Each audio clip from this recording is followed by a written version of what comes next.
E aí galera, bem, no vídeo de hoje você vai conhecer sobre um dos casos de desaparecimentos mais misteriosos da história.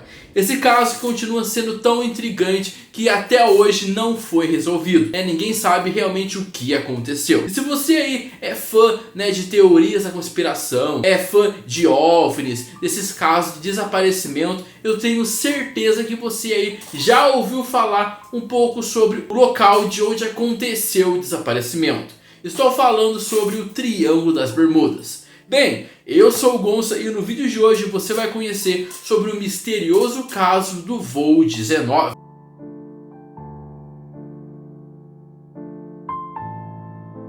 Mas antes de começar o vídeo, quero pedir com muito carinho para você já deixar seu like, compartilhar o vídeo com a sua família, com seus amigos, com aquela pessoa que você sabe que adora falar sobre esses assuntos. E para me seguir tanto aqui como nas minhas redes sociais. Demorou? Agora sem enrolação, vamos começar o vídeo de hoje. Vamos ter que voltar para a tarde do dia 5 de dezembro de 1945. Nesse dia, um esquadrão de 5 aviões Grumman TBF Avenger deixou a base aeronaval de Fort Lauderdale, que se localiza na Flórida, nos Estados Unidos, para uma operação de treinamento. Aquela operação seria o último treinamento antes da formatura dos cadetes. O esquadrão teria que simular um ataque com torpedos e em seguida retornar à base. Toda a operação deveria durar 2 horas.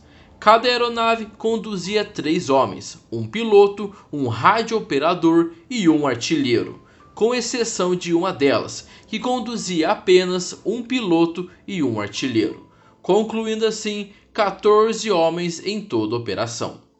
Bem, os aviões decolaram às 14 horas e após aproximadamente 90 minutos de voo, aproximadamente 3h15 da tarde, o comandante da operação, capitão instrutor Charles Carroll Taylor, conseguiu se comunicar com a base e disse que eles estavam perdidos. O capitão relatou: "Chamando a torre, isto é uma emergência. Parece que estamos fora de rumo. Não consigo ver a terra. Repito, não consigo ver a terra." A torre perguntou: "Qual sua posição?" O capitão disse: "Não estamos certos da nossa posição. Não tenho certeza de onde estamos. Parece que estamos perdidos." A torre da base pediu para o esquadrão mudar o rumo ao oeste. O capitão comentou: "Não sabemos de que lado fica o oeste. Tudo está errado, estranho, não temos certeza de nenhuma direção. Até mesmo o oceano parece estar diferente. Esquisito. Ambas as minhas bússolas estão fora de ação. Estou tentando encontrar Fort Lauderdale. Não tenho certeza que estamos sobre as ilhas do litoral, mas não sei a que distância. Acabamos de passar por uma ilhota. Não há mais nenhuma terra à vista." Isso indicava que o avião do instrutor do voo 19 não estava sobre a costa e que todo o esquadrão havia perdido a direção. A comunicação foi perdendo força e já não era mais possível o esquadrão escutar o que era enviado. Porém, a base conseguia escutar o que era conversado no avião. Algumas dessas conversas diziam sobre uma possível falta de combustível, referências a ventos de 120 km por hora e sobre todas as bússolas magnéticas ou giroscópicas de todos os aviões tinham ficado malucas. Além desse chamado, foi registrada uma conversa por rádio entre o comandante Charles Taylor e outro piloto da Marinha, o tenente Robert F. Coss, um instrutor de voo sênior que estava voando próximo e não fazia parte da operação. Esse último contato com o tenente Robert Coss foi o último contato com o voo 19. Robert Coss, por conta de estar próximo de onde os aviões estavam, tentou localizar o esquadrão. Porém, a base de Fort Lauderdale recomendou que abandonasse a área e voltasse para a base. Naquele momento, muitas suposições estavam sendo feitas, como possíveis ataques inimigos, já que nessa época fazia pouco tempo que tinha acabado a Segunda Guerra Mundial, ou a suposição de serem novos inimigos. Por conta de haver uma última suposta localização do esquadrão, a base enviou um hidroavião PBM Mariner para resgatar o voo 19. Nesse hidroavião tinham 13 homens. Às 4 horas da tarde, a torre conseguiu ouvir de relance que o tenente Taylor do voo 19 inesperadamente passou o comando do esquadrão para um amigo piloto da marinha, o capitão Stiver. Apesar de confusa, uma mensagem compreensível foi enviada por ele. Não temos a certeza de onde estamos. Penso que devemos estar a 360 km a nordeste da base. Devemos ter passado por cima da Flórida e estar sobre o Golfo do México. O líder do esquadrão aparentemente resolveu dar uma volta de 180 graus na esperança de voltar para a Flórida. Mas ao fazer a curva, a transmissão começou a ficar cada vez mais fraca, indicando que deviam ter feito a curva na direção errada e que estavam se afastando no rumo leste, cada vez mais longe da Flórida e na direção do Mar Aberto. Alguns relatórios afirmam que as últimas palavras ouvidas do voo 19 foram: "Parece que nós estamos", enquanto outros radiooperadores parecem lembrar-se de mais alguma coisa, como "estamos em águas brancas, estamos completamente perdidos". Menos de uma hora depois de decolar, o hidroavião Mariner avisou a torre que estavam se aproximando de onde seria a última localização do voo 19. Um dos oficiais do Mariner afirmou que havia fortes ventos acima de 2.000 metros. Porém, após enviar o relatório sobre sua posição atual, o hidroavião também não conseguiu mandar mais informações e perdeu o contato com a base, fazendo assim desaparecer também. Beleza, então vamos tentar entender o que está acontecendo.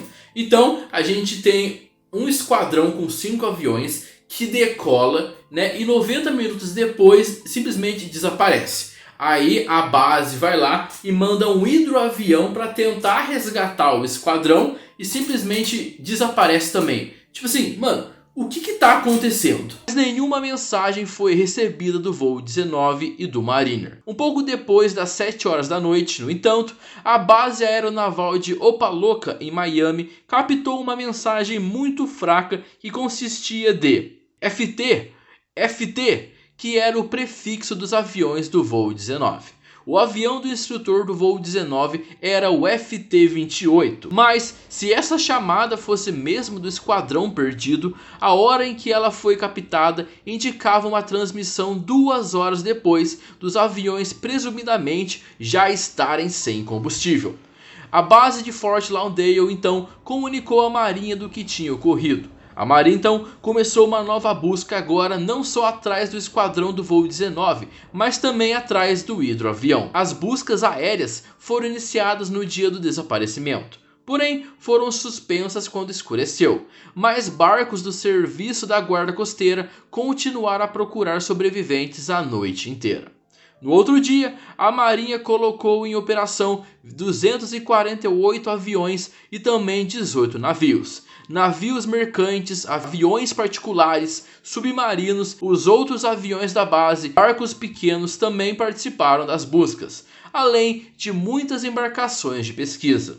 As buscas cobriram mais de 520 mil quilômetros quadrados do Oceano Atlântico e do Golfo do México. Nas operações, muitos oficiais da marinha participaram, como o capitão da reserva Frank Daly, que voou em um hidroavião BBY-5 por 3 dias, sendo 6 horas por dia, varrendo toda a costa da Flórida à procura de destroços, porém nunca encontrou nenhum vestígio. O também tenente Dave White, instrutor de voo sênior na base de Fort Lauderdale, também voou por 3 dias, junto com seu instrutor assistente e 20 de seus alunos, por toda a costa da Flórida em baixas altitudes. Mas não encontraram nenhum vestígio dos aviadores ou dos destroços. Os aviões, os cadetes e até mesmo algum destroço, alguma pista, nunca foram localizados. Em 2001, uma equipe de buscas por acaso encontrou alguns aviões Avenger naufragados no Oceano Atlântico, próximo à área de voo do Esquadrão 19. A princípio, foi concluído que os aviões eram os desaparecidos do voo 19. Porém, após se verificar o número de série das aeronaves, foi concluído que se tratavam de outras aeronaves, mantendo então o mistério sobre o desaparecimento. Bem, por conta desse caso ser algo tão misterioso, muitas hipóteses e teorias foram criadas.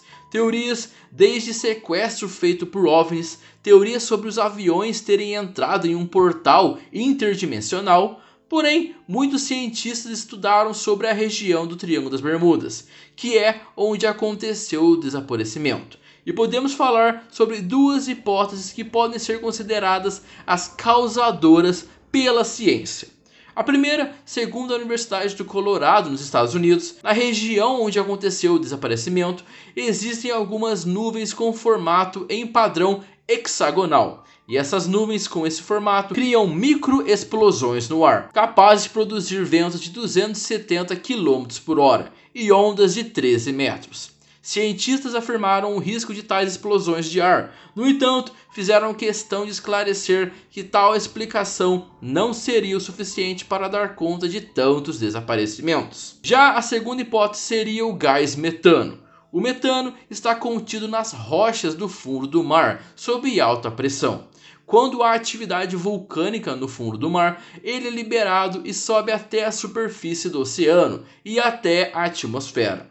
O gás metano diminui drasticamente a densidade do mar. Então, em um piscar de olhos, até um enorme navio pode naufragar completamente. A hipótese afirma que quando o metano sobe à atmosfera, ele ascende como uma grande bolha que vai até o céu. Altamente inflamável, quando entra em contato com a turbina do motor de um avião, faz ele imediatamente explodir. Embora essa teoria seja a mais respeitada entre a comunidade científica, essa tese também é bastante questionada. Não é um consenso entre os estudiosos. Bem, esse foi o vídeo de hoje. Agora eu quero saber de você. Você aí já ouviu falar sobre essa história do voo 19? Você aí já ouviu falar sobre alguns casos, né, que aconteceram no Triângulo das Bermudas? Esse local que é muito conhecido por ser, né, um local de muitos desaparecimentos. Muita gente fala que é relacionado com OVNI, né, que tem portais, né, que é um local que até hoje não só intriga a gente, né, que gosta de falar sobre isso, mas também intriga muitos cientistas, né, que estudam sobre o que acontece lá. Mas você aí conhecia ou conhece algum caso diferente? Se você aí quiser que eu fale mais sobre algum outro caso, deixa aqui nos comentários que eu vou procurar para fazer, demorou? Mas se você gostou do vídeo, já deixa seu like, compartilha o vídeo com seus amigos, com sua família, com aquela pessoa que você sabe que adora falar sobre esses casos, ou que iria gostar muito de conhecer esse caso do voo 19. E caso você aí seja novo aqui, seja muito bem-vindo, me siga aqui, né? Me siga também nas minhas redes sociais. E antes de ir embora, eu vou recomendar para vocês dois vídeos muito bons. Esses dois vídeos estão aparecendo aqui, demorou? E caso você ainda não esteja me seguindo, siga clicando aqui, demorou? Então é isso, muito obrigado por mais um vídeo, nos encontramos no próximo vídeo. E é nóis, valeu, tamo junto e fui!